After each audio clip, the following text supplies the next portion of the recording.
বিজ্ঞাপন দ্বারা ক্রেতা সাধারণকে প্রতারণা করার অভিযোগে ৪০ ধারা অনুযায়ী ২ লক্ষ টাকা জরিমানা আরোপ এবং আদায় করা হয়েছে। মানুষ আসলে আমাকে পচানোর জন্য বা ছোট করার জন্য কোনো চান্স পাচ্ছিল না।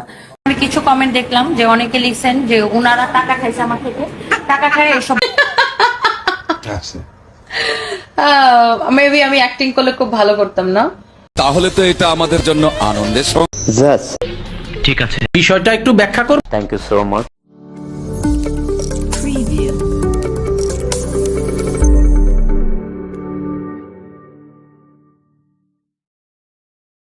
ও আচ্ছা, তাই এটাই তাহলে মূল রহস্য।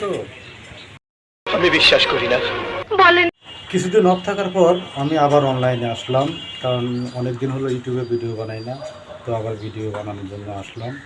সম্প্রতি দেখলাম যে সানদিস ভাই তনি আপু একটা ভিডিও নিয়ে অনলাইনে ভীষণ তোলবার হচ্ছে।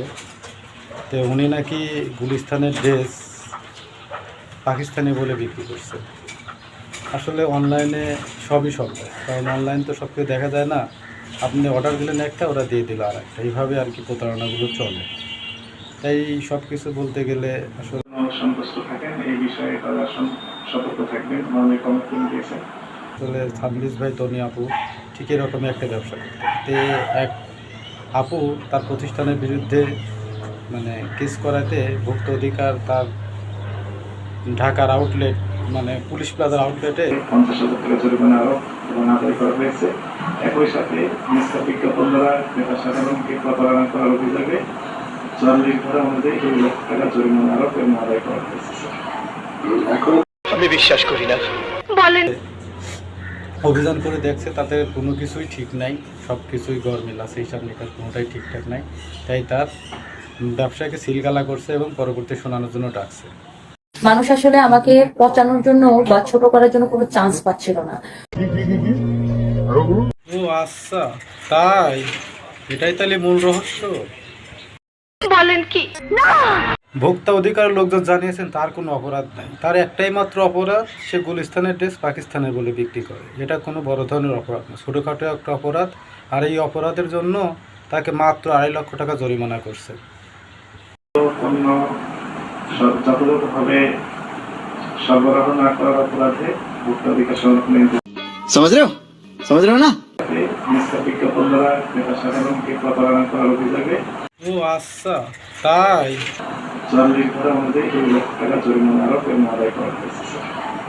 এখন তো কিছু মানুষ এই একটা চান্সকে কাজে লাগিয়ে আপু কিভাবে আমার নামে ভুয়া ভুয়া কাম নাই, তার পিছনে লাগবে নি, তার পিছনে এত ভুয়া ভুয়া আপনার ক্যাপশন দিয়ে মানে যতভাবে আমাকে পচানোর চেষ্টা করছে। যাক, ও আচ্ছা, তাই এটাই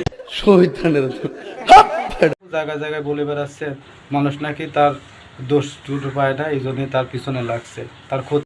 সন্তুষ্ট থাকেন এই বিষয়ে তারা সতর্ক থাকবেন, মাননীয় কমিশন দিয়েছেন।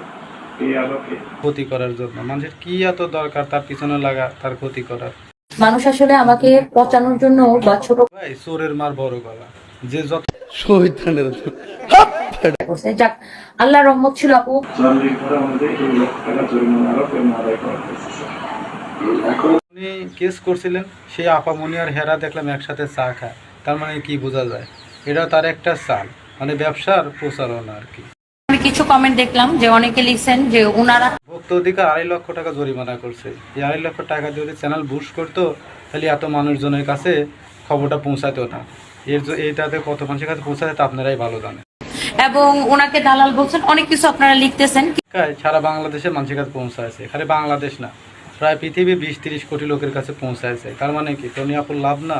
এটা হলো বিজনেস, ঠান্ডা মাথার বিজনেস, বুঝতে পারছেন? জরিমানাও দিয়েছি, তো জরিমানার টাকাটা কিন্তু উনি প্রচারণার নতুন কৌশল দেখলাম। আসলে টনি আপু সবই পারে, সে মানুষের সব কিছুই পারে। আসলে মেয়ে মানুষ হলেও সে সব মেয়ে মানুষের বাপ।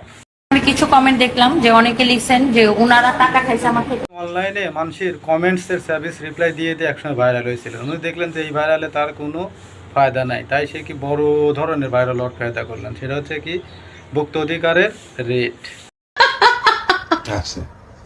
যাই হোক ভাই, আমি ছোটোখাটো মানুষ, কি বলতে কি বলে ফেলছি।